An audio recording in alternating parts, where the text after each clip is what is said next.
Testing, testing, testing. Testing, testing, testing. Okay. My mic is on. I'm fine.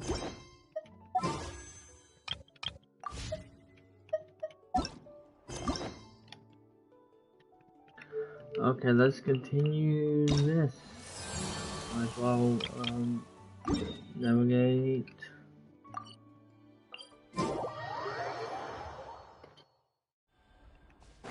Flower Feather Clan should be about ready to hold the new flying trials by now. Let's go check it out.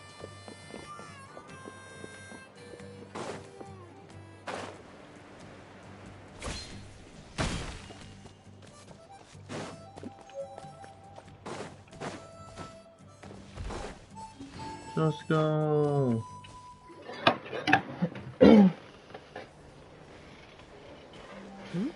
Ah, Traveler and Paimon. You came. Yep, and it looks like we made it just in time. Although, can't say the same for the Cuckoosaurs. Bit of a low turnout, huh? Yeah, you'll see why soon enough. All right, get ready. 3, 2, 1, fly! Whoa! We're really flying! I feel light as a feather. I'm flying without a Cuckoosaur. What the hell are they wearing? What the hell are they holding, Pokemon? Also, is this what they're like motions about? These phlogiston wings are awesome. Oh, that's what they want. What's going on? Paimon can barely believe her eyes. How did they fly all on their own? What happened while we were gone? The merchants we ran into that day were selling a product called phlogiston wings. It's a flying machine worn on the back. To operate it, you just use a handheld trackball that controls the flow of gaseous phlogiston. That's incredible. Yeah. If our tribe, well, if Natlan mass adopted this technology, it would revolutionize our mobility and responsiveness in times of crisis. Just think of the countless tragedies that could be averted. I feel like I'm dreaming. Did I really just fly on my own? Yeah, you without did. the help of a Cuckoosaur? You'd better believe it. Plus, you just passed a flying trial. Right, Elder Alpa? Elder Alpa? Should this really count as a pass? If we did the trial using phlogiston wings? Why not? The scoring rubric is about flying performance. It doesn't specifically say you have to ride a Cuckoosaur, does it?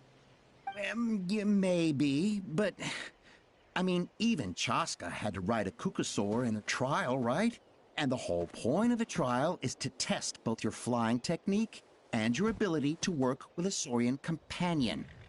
Well, if we can fly by ourselves, maybe we don't need to test the ladder anymore. Chaska, Traveler, what are your thoughts on this new invention? It's good infiltration. The sooner it's widely looked with the better. It's an unknown quantity. You should use it with caution. Right? That's what I think too. I agree that they have strategic value, but I don't think it makes any sense to evaluate candidates by the current testing standards if they're using phlogiston wings. Why? Shunan finally mustered the courage to go through with this. And now you're saying it doesn't count? I don't have any experience using these wings in battle, nor is it immediately obvious how to incorporate them into the existing systems in our tribe. Taking a longer-term perspective, I think we need to start by getting thoroughly acquainted with how these things work. Then we can develop a new trial format with new assessment criteria, tailored to candidates using the phlogiston wings. You all raise valid points. But Chaska, while your proposal sounds perfectly reasonable, it would probably take years to put it into practice. We lost so many people in that war. These phlogiston wings could be exactly what we need to strengthen our forces and boost morale in this trying time. And as for really hate her real-world battle voice. experience, there will be plenty of opportunities to gain that. I have high hopes for you, Junon. Huh?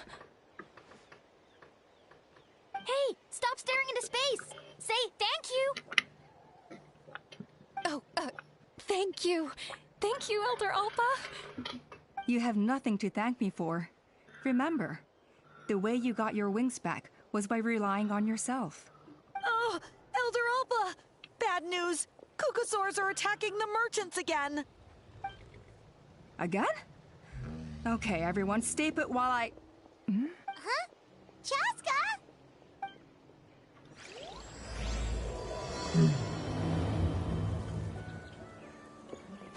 Why did Chaska rush him? Oh, God.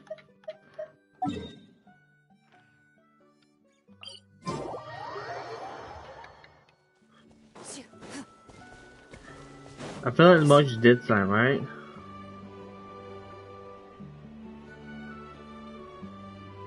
Oh, it's back! It found us again! Run! Get out of here! Curses. She's really riled up this time. Hey! Stop running! We'll never outrun a creature with wings! Get back here and let's fight! Stop! All of you! Chaska! Oh, wonderful! Quick, get rid of that thing!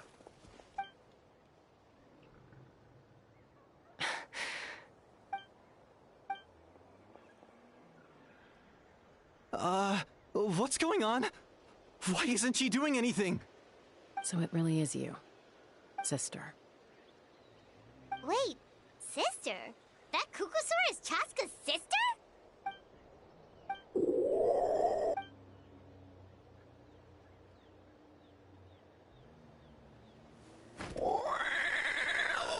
Yeah, it's just dying. Koya, wait! Oh. It's like the Is Chaska gonna one be she was. okay? Should we It's go the check one on her? she was facing the wilds, right? So that's why I'm saying that's the wild one. Chaska, are you okay? I'm fine. Sorry for making you worry. You're not going to keep following her? No point. She's an expert at hiding her tracks. Once she's shaken you off, you'll never catch up to her. At least, I always used to lose to her at hide-and-seek when we were kids. When you were kids? Well, yeah. You know I was raised by Kukusaurs. Anyway, she and I grew up in the nest together. Her name's Koya, and she's my big sister. We played together all the time, chasing each other through treetops or mountaintops. It felt like it would go on that way forever. Until the day I was sent back to live with the humans. Not all Kukusaurs are friendly towards people. Koya, for instance, she's fine with me because we grew up around each other, but she's not fond of other humans. When Mom decided to send me away, Koya strongly protested, and after I left, she became more and more reluctant to interact with humans. Maybe she thinks that humans stole you away from her. It's a possibility, but Yeah, it could in be. any case, we still stayed best friends at first. I had a hard time adjusting to life in the tribe. So whenever something went wrong, I'd run off into the wild and vent to Koya. Ah, so that's what Uncle Cusco was talking about. He said you seemed to prefer hanging out with saurians to your own kind back then. Yeah, I did. But then, gradually, everything changed. With a new mom and dad, a new tribe, and Koichi, I started getting curious about these humans and made an effort to understand their behavior. The more time I spent with them, the less I spent with Koya. And then, one day, it was Koya's turn to leave the nest. She sought me out and asked if I was willing to leave the tribe and go live in the wilderness with her. As far as I can remember, that was the first time she ever approached a human settlement on purpose. So, how did you answer her? Well, I wouldn't be standing here talking to you if I'd said yes. In other words, you turned her down. No, I was torn. On the one hand, I'd already made up my mind to embrace my new family and accept my human identity. But I also knew that Koya wasn't a fan of humans, and I didn't want to disappoint her. She took my hesitation as an answer. She saw it as a personal betrayal. threw a huge fit and then flew off. We hadn't seen each other since, well, until today. Not for a lack of trying, though. I tried asking Mom where Koya's new nest was so I could talk things out with her. But Koya had already asked Mom not to tell me where she'd moved to. It must be hard for Mom, being stuck between her two daughters. So I didn't press the issue. And I didn't go looking for her. But after today's events... If things carry on like this, I need to make sure I find her before anyone else. Even if she doesn't want to see me. For now, let's bring the wounded back to the tribe. And see what Mutota and Elder Alba have in mind.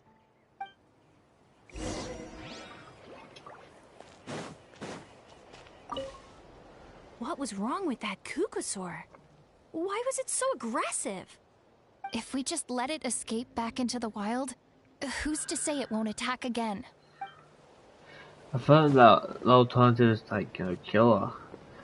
Wait, so it's just a pair of just wings with the balls, Pokemon style, and all that. Sure.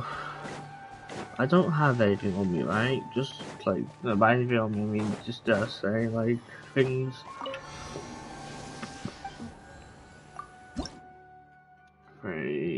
One.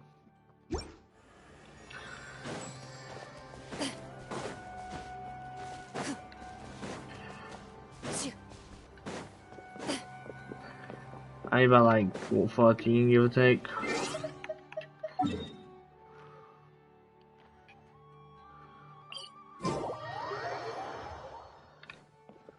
Let's just stop here. So yeah, I should definitely go up here to get that.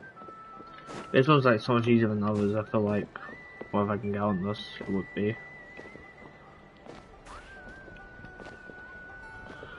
No.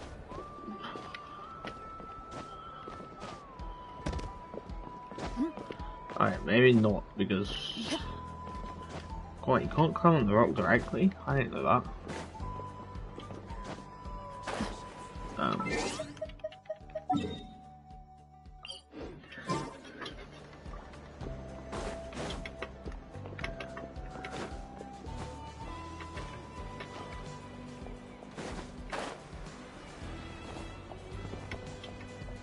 Yeah, that's what it is. Easy out tiny baby just ran away.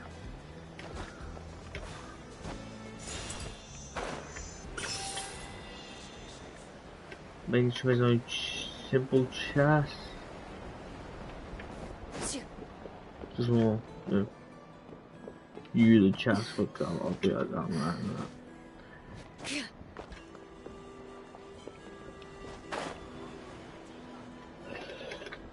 After tending to the wounded, So, I hear there's been another Kukusaur attack. Ha! I knew it! They're wild animals, and they can't be trusted. Hey, show a little respect. The Kukusaurs are our partners. Not anymore. Maybe in the flying squad, but they don't give a hoot about the rest of us.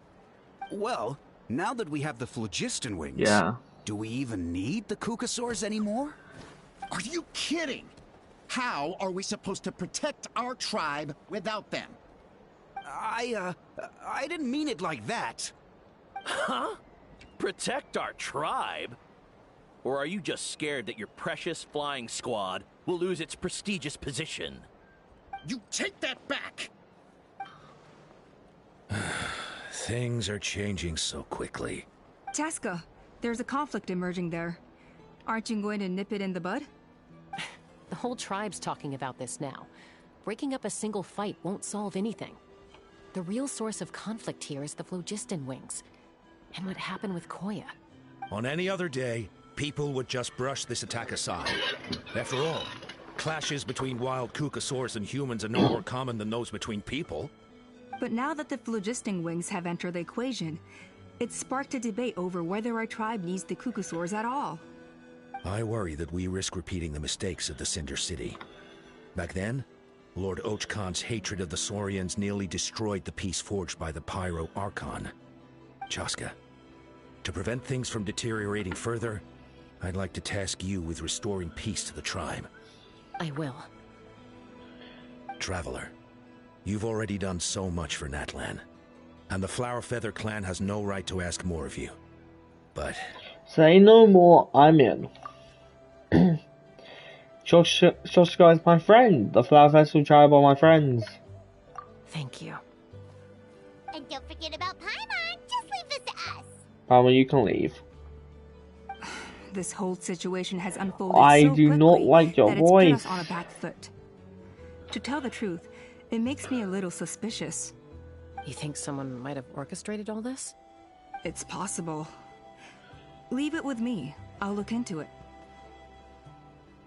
Also, Chaska, could you try to keep a low profile while you're out there digging around? We don't want to give our hand away. I'll do my best. Okay, so where should we start? This all began with Koya's attacks. If we can find out what led her to do it, that should give us something to work with. But will she ever talk to us? Unlikely. Given how she reacted when I showed up, I don't think she's forgiven me. If you want to resolve a conflict through dialogue, sometimes you need a third-party facilitator. Let's go see my mom. I'm assuming the Coop store. Is there like no chests down here, or have I like claimed them?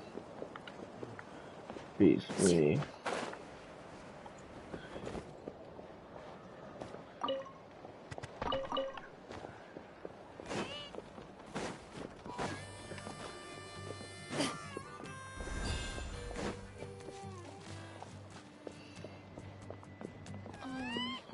What kind of tone are you supposed to talk to Saurians in? Shoot.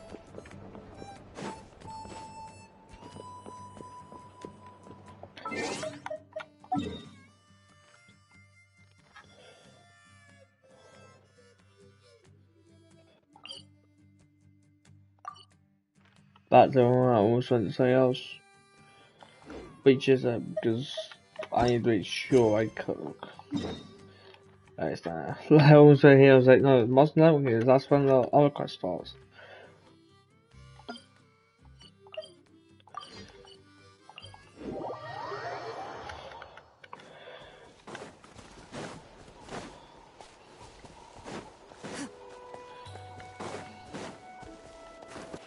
Alright, I've got 3 enough for this.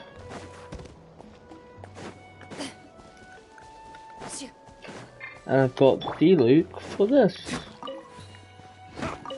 Trembling, hello, is anybody there again? Because I swear I want to break out a prize. What are you on about?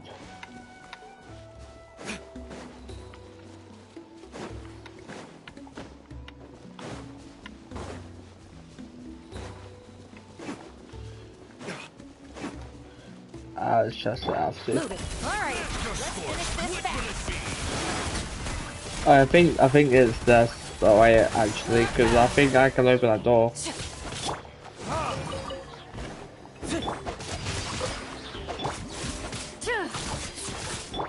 me with praise.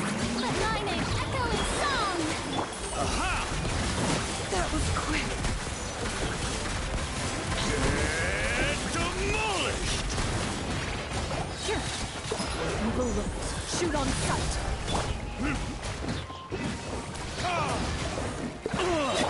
Rain outlines your fate.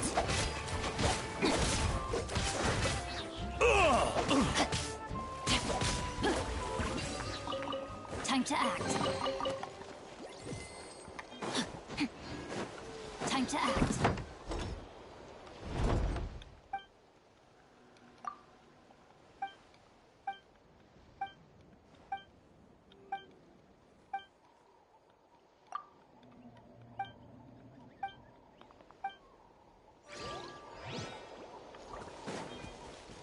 Oh, I just got 40 pounds for that. Let's go. I won't complain. Body and mind.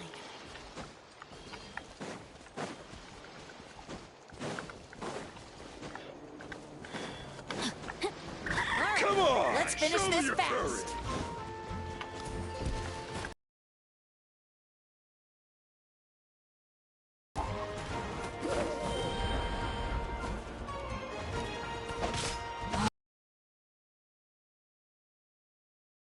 Yeah, pass.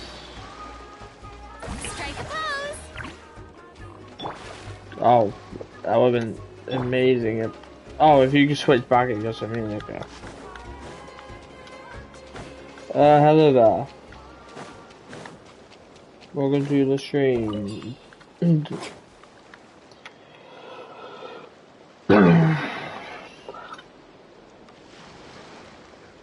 Wow, so this is where you used to live as a child?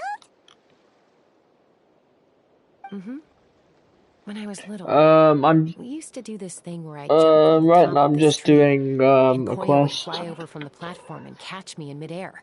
More Or sometimes relaxing. we'd both fly from the treetop And together, getting primos and and after some stuff. aerial maneuvering, she'd throw me up onto that platform. After we got a bit older, we went to the nearby shores looking for even greater heights. Stop! You're gonna give Paimon a heart attack! Oh, really? I just thought it made a fun story. I'm just wishing on the Rising ban. I lost my 50-50, so I'm guaranteed it. But if I don't end up getting Rising time, I'm guaranteed to.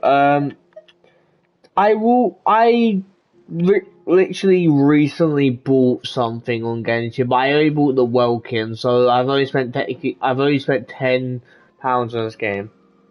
Simply because I just could. I had like 10 quid, so I was like, okay, might as well spend it on the game. I'm basically two to play, but free to play, but that's literally what I think. So I don't think I'll spend anything else on this game, but who knows? I'm not gonna. Share more with you The only thing I'll time. probably buy is Welkin or Anyway, Battle Pass. Back to the At matter at most. hand.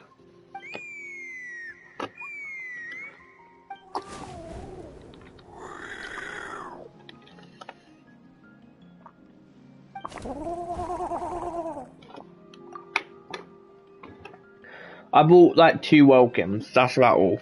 That's all I bought. I'm technically not free to play, but I bought a Welkin about a month ago. 2 Welkins a month ago, so I have 37 days left. Hey, Mama Bird, I'm back. My last visit was only a week ago, wasn't it? See? I visit you more than I visit Papa Cusco. I brought a couple of friends with me. These are the Traveler and Paimon. Traveler, Paimon. This is my mom. Her name is Chimpu. In the human tongue, anyway.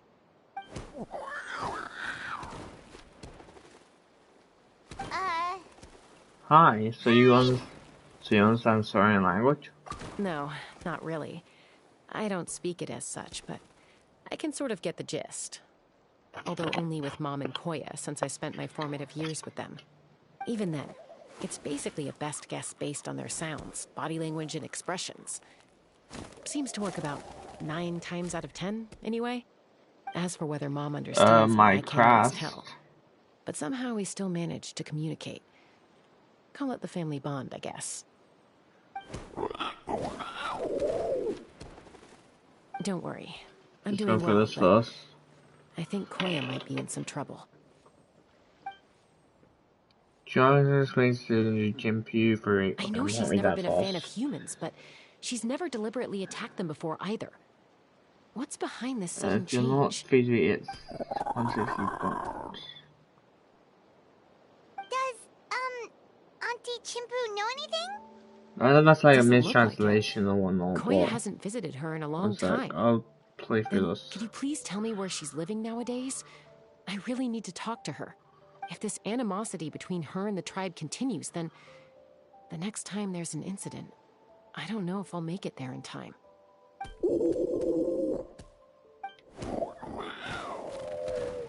What did she say? She said she'll take us there. Thank you, Mom.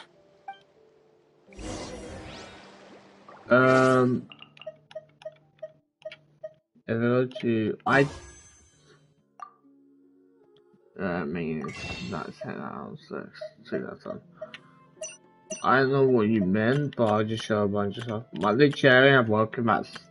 Don't know how you can see a last welcomes or whatnot.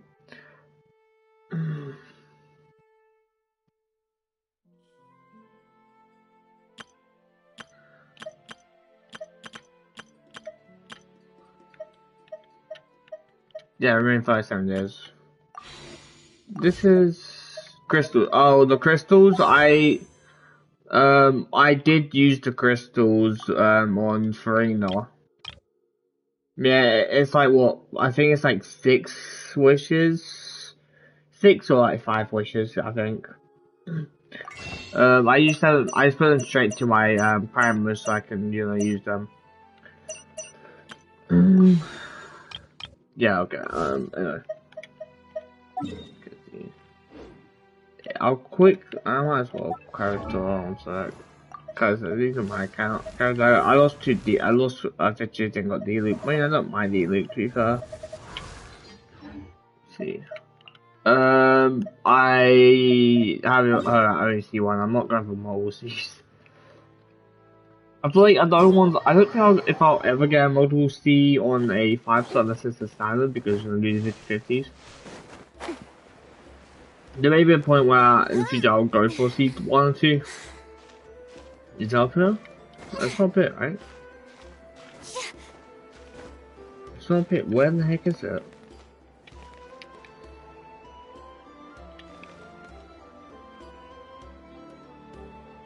This would be a blur.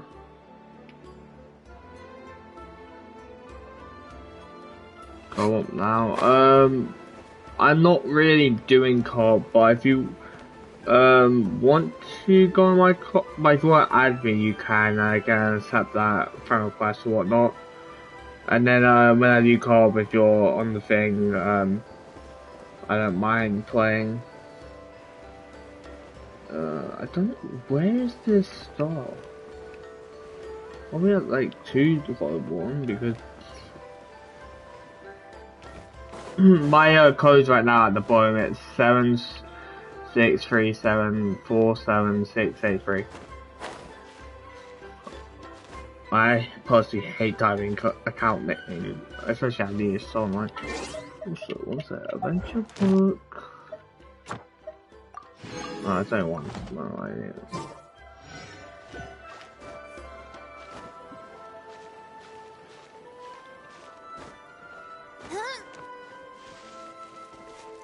I shouldn't really be looking for this too much, but I guess.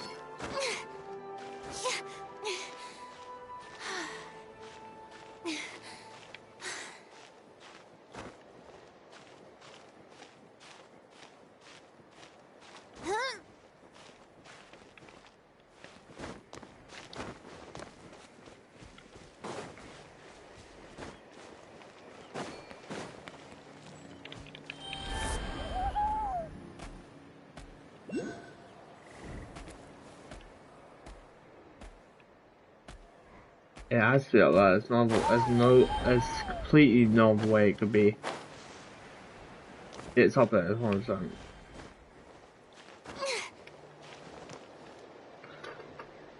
You're lying to me if it's not up here.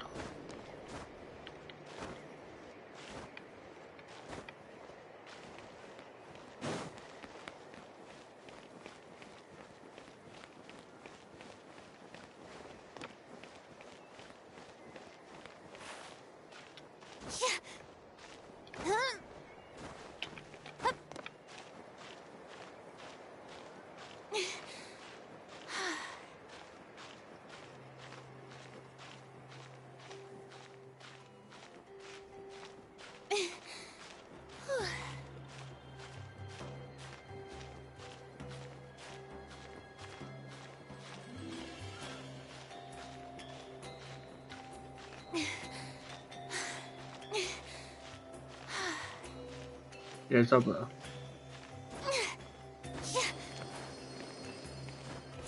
Oh, it's so sad myself. Okay. I also don't know. It's over here. Okay, so that's the reason I can't play that. I was like, it seems like it's so much farther for some reason. I know you've gone so high. Like, that is so high. Actually, no. There's another thing up there, actually. How did I go by?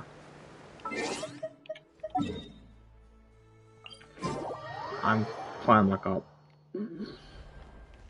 I'm doing my duty to collect stuff, okay? Because let's be honest here, everyone knows I'm not, well I know personally I'm not getting up remembering to get all the stuff later.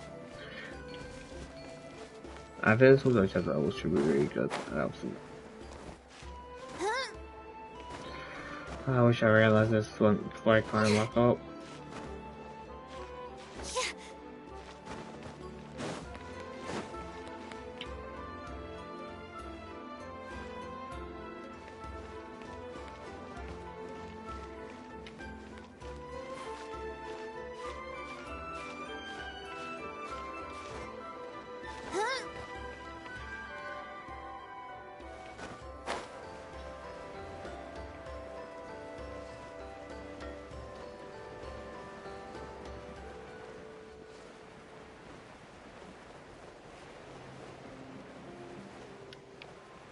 Did I gonna make it?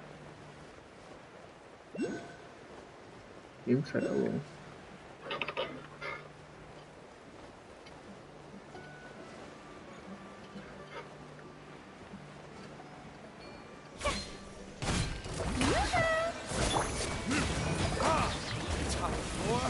Retribution! Flying!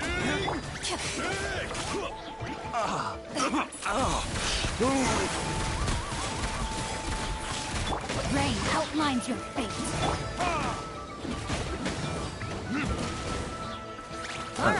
Let's finish Wait, this oh, you just purple back up. Yeah, I didn't realize you would purple back up like that. I can't kill you if you both keep turbo back up. Come on, show me your Okay, I mean,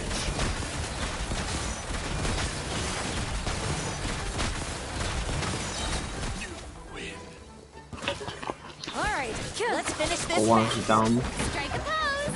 Time to shine. Just need to make sure not to kill them off the edge.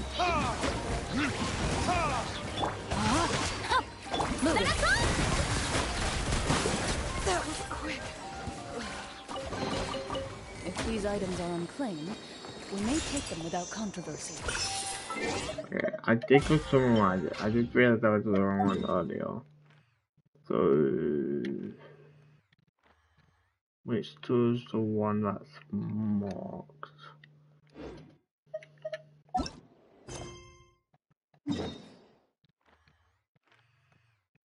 So that is such a weird place to be. That's how you look so here.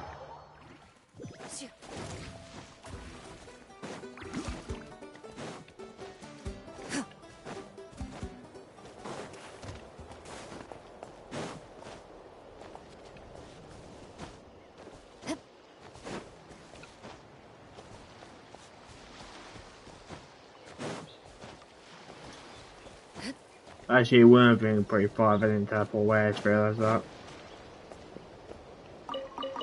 So, wait, you can cook on this?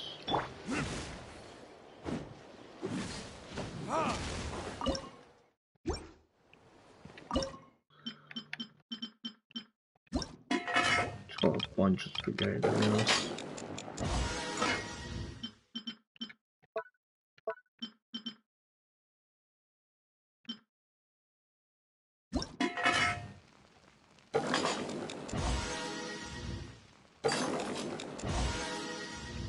Three more, is that enough for me to get auto cooked?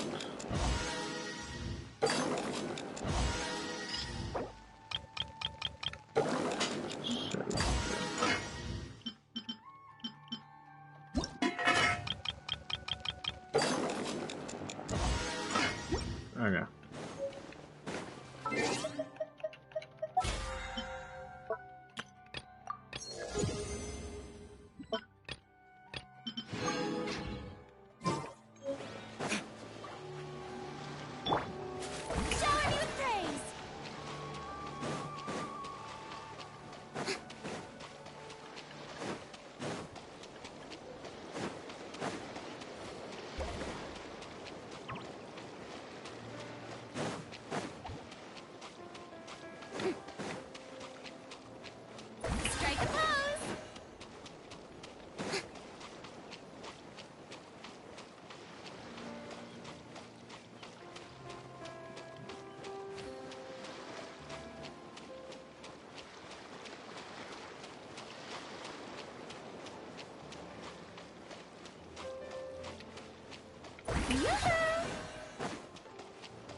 other than that, let's try it though. Whenever I've eaten that, then keep the idea I'm going to go.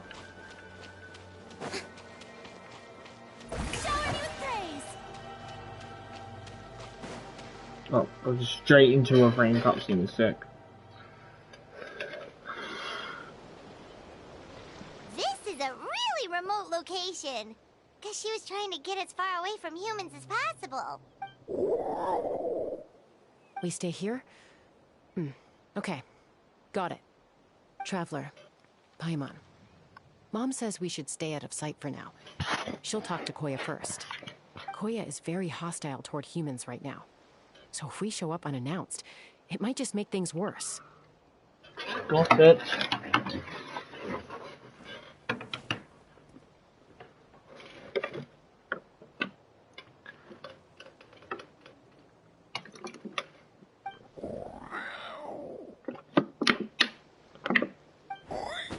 Nice conversation. Any idea what they're saying? Sounds like things are more complicated than I imagined. There's evidence in this area suggesting that Koya might have been the victim of a human attack. Okay, I'm just saying it's the same merchants they were attacking. I was saying maybe the merchants did say maybe the fishing rings are run by something to do with the birds, the caucasaurs, whatever you call them. Paimon, don't shout. Yeah, I knew you were gonna start that. No. What's wrong? It's Chime, Koya's child. The attackers kidnapped her. They came over the sea, under the cover of night, and they took Chime. What the heck? Who would do such a thing? I searched day and night, and finally found them. When she says them, does she mean...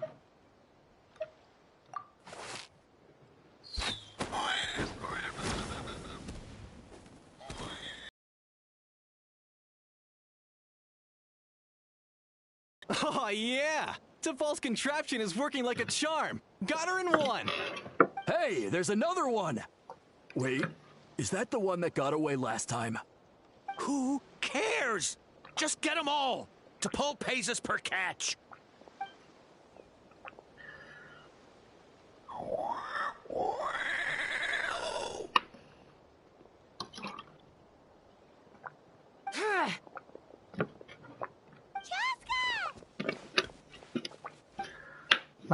You never trust merchants in this game. How do you get here?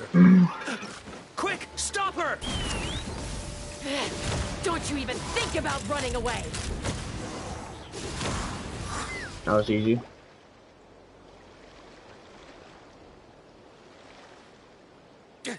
Don't come any closer, or I'll... Go, Phlogiston Wings! Take me out of here! Uh-oh, looks like it malfunctioned. This is bad. Mom and Koya are already injured. And if that thing explodes right next to them... Help! Elemental energy suppresses it! Please, someone! Get back!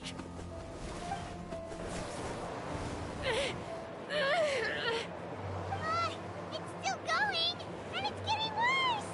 Guess we need a more permanent solution. All right then. Gotta catch them all! Transfers malfunction. Oh wow. That was too close. I thought I was gonna die. That can still be arranged. Answer us honestly. Were you the ones who attacked Koya before?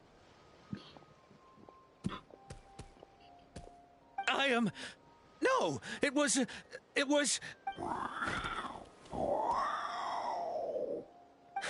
Well, she says it was you. If you still want to deny it, we have other ways of making you talk. Just tell me, who sent you here? It was T'Pol. He told us to catch all the wild Kukasaurs we can find. And he also said that this Kukasaur has become a thorn in his side, so he needs dealing with urgently. T'Pol? Huh. Sounds familiar. So where is he now? Where from? Oh, so where is he now? Well, he tends to send his orders in writing.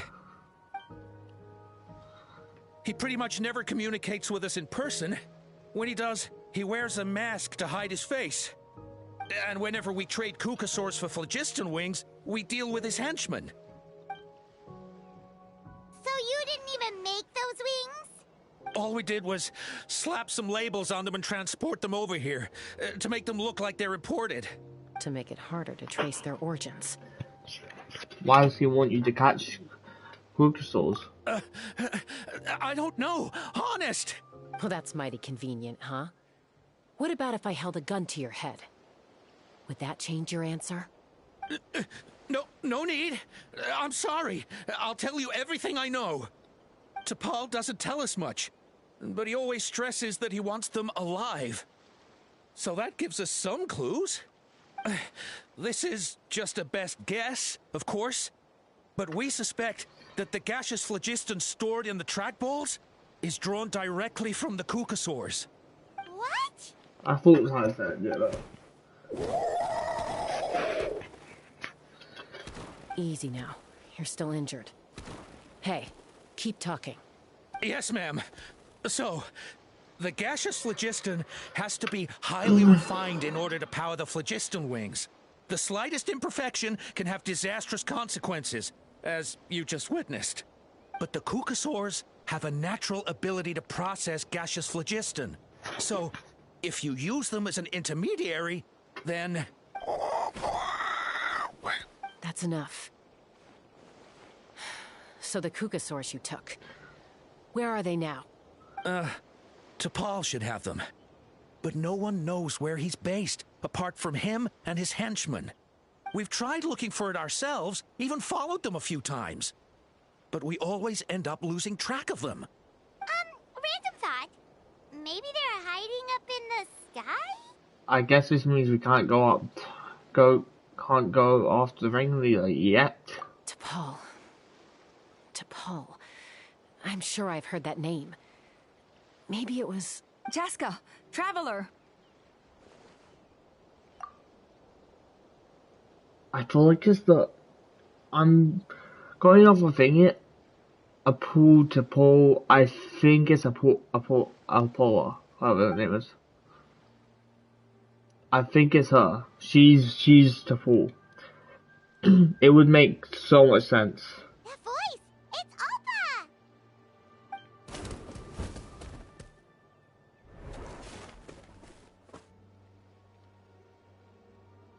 Elder Alba? What brings you all the way out here? Well, I was patrolling nearby when I heard the sound of an explosion. What's going on? Let me fill you in. Opal, I don't trust you. You was paying T'Pol's scheme to Opal. I don't believe it. Elder Alba, does the name T'Pol ring a bell to you? I feel like I've seen it written down before. Maybe in a list of candidates for the flying trials? Huh? So he's a member of your tribe then? No. If he was a member of the Flower Feather clan, I'd definitely know him. Shall we head back to the tribe and do some investigating? Now that you mention it, I do remember a young man from outside our tribe who came to participate in our flying trials once. You were away on a mission at the time, which is probably why you don't remember him. He was a craftsman from the Children of Echoes, but he'd always dreamed of soaring the skies, so he wanted to join our flying squad. The Children of Echoes? That's rare. But despite his best efforts, he unfortunately failed to pass the trial and gain the Kukasaur's approval. In the end, he went wingless and returned dejected to the Children of Echoes. Wingless, huh? Maybe he invented the phlogiston wings to get revenge on the Kukasaurs. Perhaps. Or maybe it's simply his way of dealing with his regrets over his past flying endeavors. Either way, it doesn't excuse his abuse of the Kukasaurs. I'm gonna take these guys back and expose the truth to the tribe. It's time for this conflict to end. Easy, Chaska. Remember what I said about keeping a low profile? I don't trust you. The ringleader still hasn't shown himself, and this man's allegation about powering the phlogiston wings with Kukasaurs is only speculation. Bringing these men to the tribe now won't win over any current supporters of the phlogiston wings. In fact, it may even escalate the conflict further. After all, many are mistrustful of the Cuckoosaurs after recent events. Is that why T'Pol waited until now to try to capture my sister? I don't know. I mean, he did tell us to spread negative rumors about the Cuckoosaurs and slip some Mora to anyone opposed to them, but... Koya only attacked humans because they stole her child! Nevertheless, we will be hard-pressed to change people's minds while emotions are running high. Unless we have irrefutable evidence. So you mean we need to catch T'Pol himself? Bravo! My thoughts exactly. In the meantime, leave these men with me. I'll escort them back to the tribe. I'll take the other members of their crew into custody too. They won't get another chance to stir up trouble. Fair enough. I guess finding T'Pol is going to be the key to resolving this conflict. Let's hope the Children of Echoes have some info on him. Sorry, whatever it is, it'll have to wait till this is all blown over. I have to fix this situation before it spirals out of control.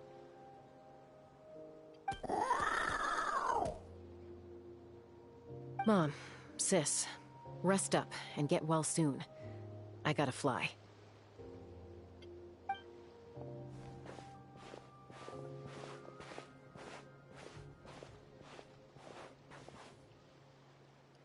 Ever possibly Jimbo and China. If you're ready, go ahead and follow her. Don't worry about me, Mom. I can take care of myself. I got it. At least especially you know what it's saying this time.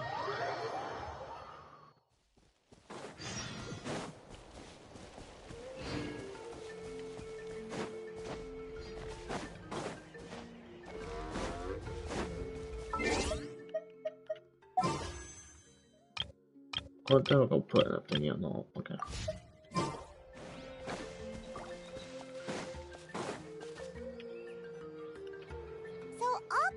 That T'Pol's from the Children of Echoes. But how do we track him down? Just ask around until we find him? Let's start by talking to someone we know. It'll be faster that way. Kojima. At this time and place, I'll bet the easiest person to find is... Kojima. Wakey, wakey, Shilonen. Oh, that one. Oh, it's you. Okay, give me a second. I'll come down.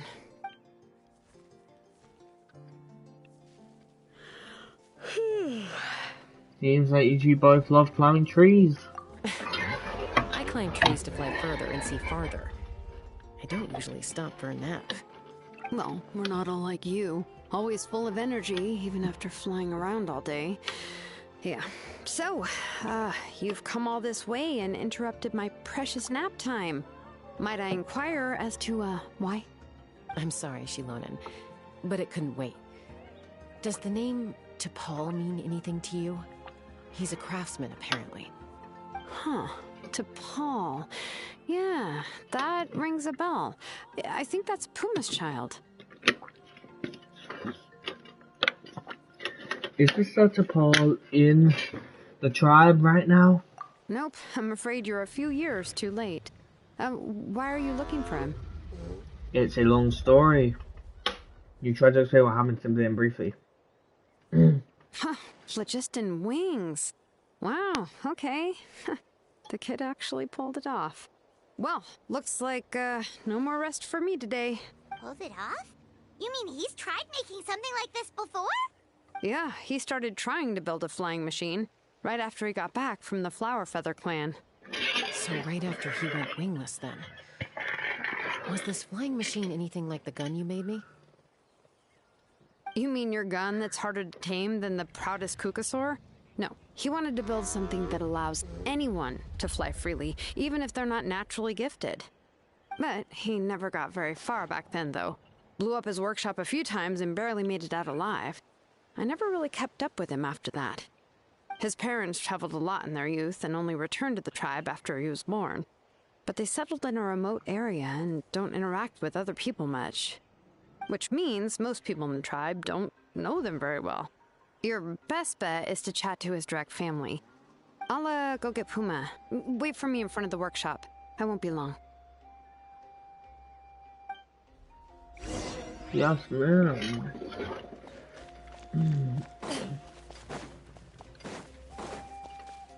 This is such a thing. This is a buffer block.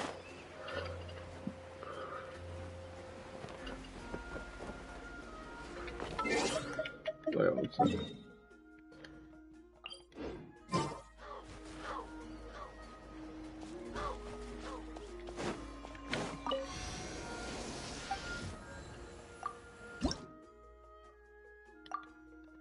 I need 10 more now of that. How much does it give you when you get like coins? It gives you 100 powers, 5 sigils, and that one shrine of keepers. And full stamina and all that.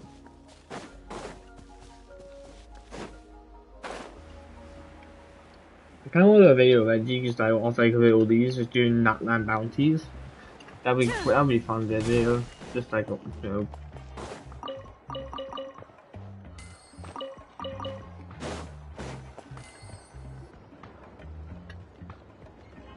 I'm back. Allow me to introduce T'Pol's mother, Puma. Oh, save the pleasantries. I don't want to spend any longer talking about that boy than I have to. I disowned him long ago. He is no child of mine. All he cared about was his pipe dream of reaching the sky. Oh, we tried to talk sense into him, but he was obsessed. And then when he left us, he spouted some nonsense about building a workshop in the sky to avoid the constant criticism of us ground dwellers. He left his notebook behind. Whatever questions you have, you can look for them in there. I am done talking about him. He's no son of mine.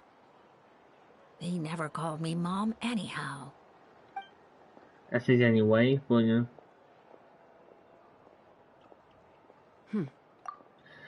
know. I will say, I'm assuming when you see the skies, it's going to be that area where we saw the Toss, because family dinosaurs. There's a bunch of checkpoints that I have not seen them. Like I barely. Hopefully this gives you. Hopefully this gives me some like thing to get away to kind of claim a bunch of waypoints I don't have. Wow, they've really fallen out. I'm unsure wasn't expecting that. Her husband, T'Pol's father, he passed away recently, and T'Pol didn't even bother to show his face at the funeral. That is just... Like, your own parents? Jeez. This probably does happen in real life, to be fair. Like, considering how, like, thing works. I wouldn't know, to us. If you ask me, that was probably the final straw for Puma. I'll go keep her company. If there's anything else you need, just come and find me. Thank you. Okay, so this notebook is the only lead we've got now.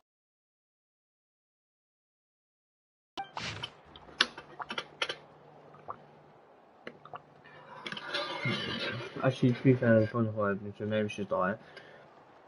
Japan was a failure and spread the potential. I'm assuming they're probably gonna read it to us. I'm gonna blow it. Some early designs for the phlogiston wings, and some theorizing about an airborne workshop. Maybe they won't read it to us. Ojkanatlan, the Cinder City. Looks like that's where he got his technological inspiration from. So, was he serious about the workshop in the sky? But that's such a big project for one person. Do we think he actually pulled it off? Actually, look at that balloon sketch. Haven't we seen that somewhere before? Oh, yes. The one from the trial arena that was super high up. Also, I guess that means, I guess that means that we can't, that weird speaking lady, Oprah, isn't in fact there. She just sounds super suspicious with that annoying voice. Anyway. That balloon has been there for a while, and everyone's been wondering how it got up there, but what if that's the wrong question? What if it started off even higher up, above the clouds and out of view. And it only descended to its current height due to some kind of malfunction.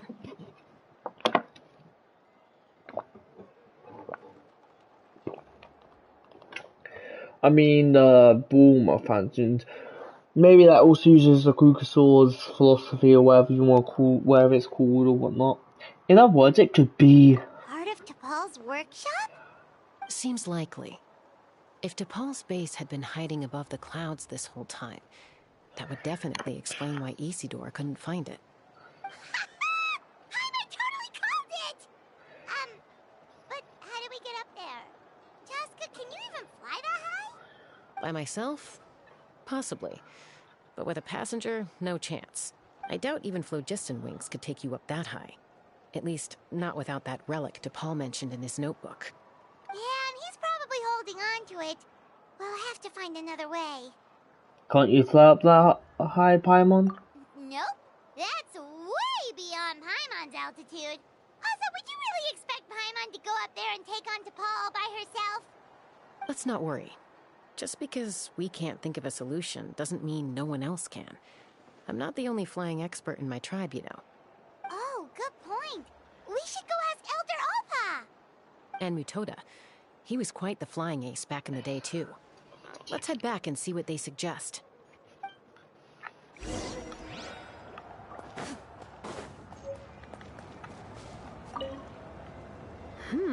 How's the sleuthing going? We're going good. We're good for now. It's been what we're doing. Hanging in there. She seems to have calmed down now. I'll check in with her again later. I think something about handing you that notebook meant she was finally able to let go of a few things, so maybe this was for the best. Okay, but since it's only chest or anything, leave me empty-handed there.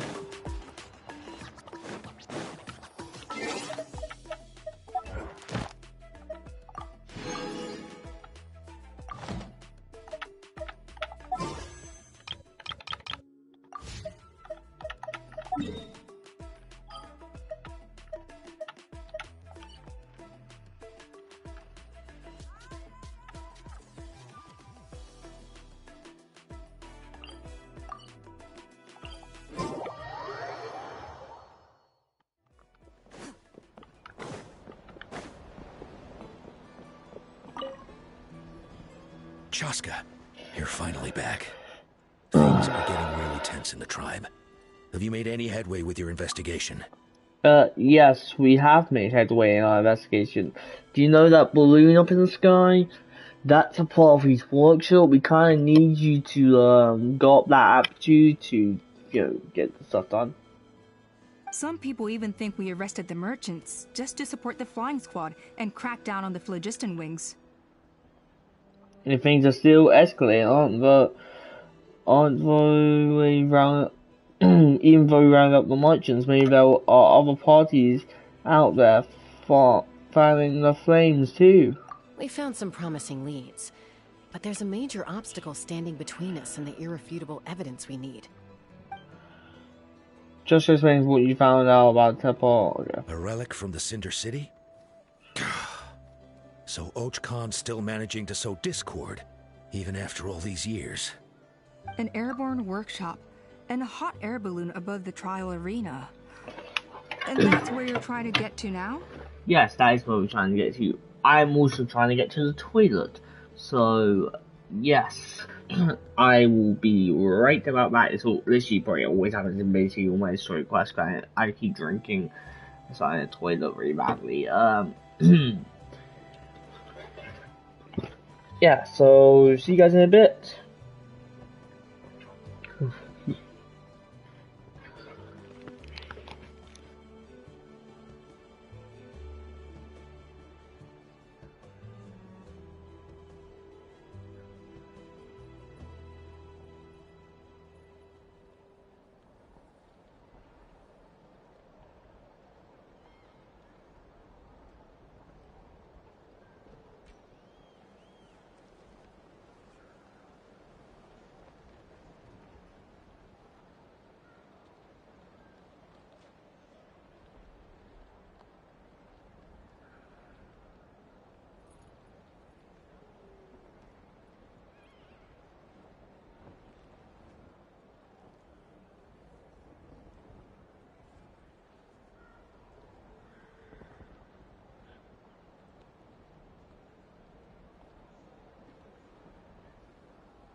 Okay.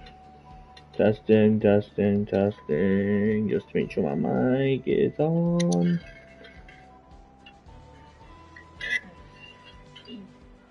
Okay. Testing. Yeah, okay. Any ideas how we get up there? Question mark. Neither phlogiston wings nor a Kukusaur can take you that high up. Do you really think that's where T'Pol is hiding? Yeah.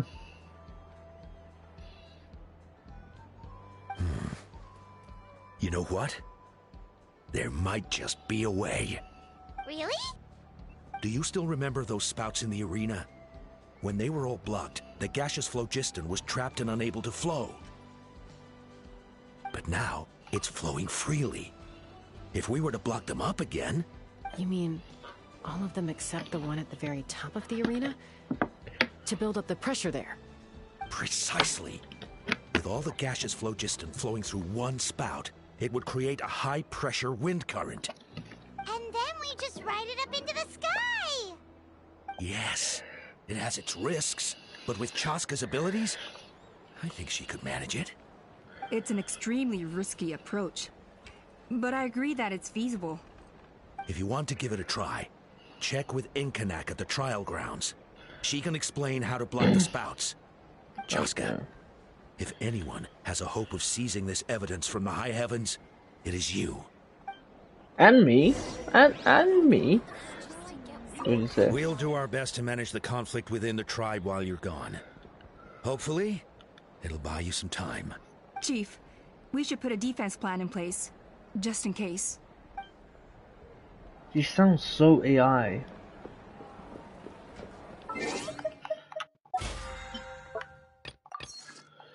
Who's that? I want to do a bit of research here. I'm doing a bit of research. It just puts me off.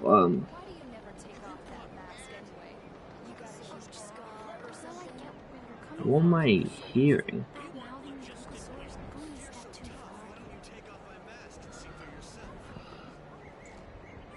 Someone down there.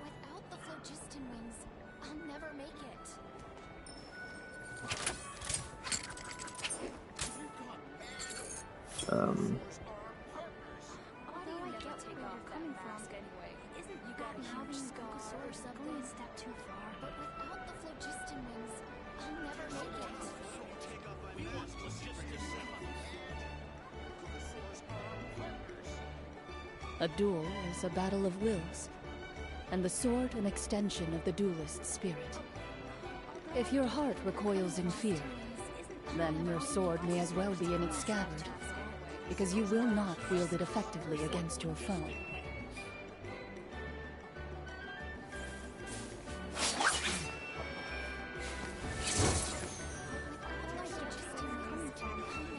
Okay, apparently the English dub voice actor is like a non-English speaker, but like the English isn't great or whatnot. But it's an AI. Like, I'm not going to pick it out, by the way. Okay. But without the phlogiston although I get where you're coming from, guys. Isn't bad-mouthing the Kukusaurs going a step too far?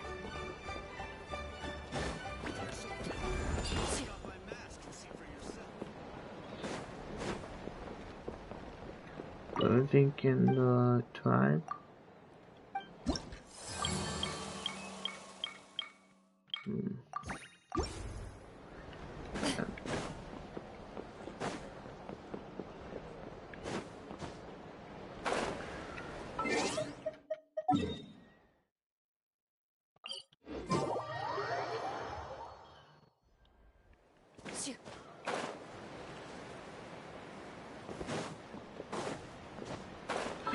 Just because I can, I'm gonna quickly do a little detour and go down here.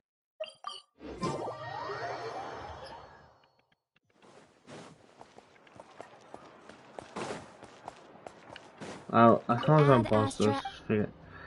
Alright, claim this. And also, because I forgot to do this, dispatch, claim, put you in the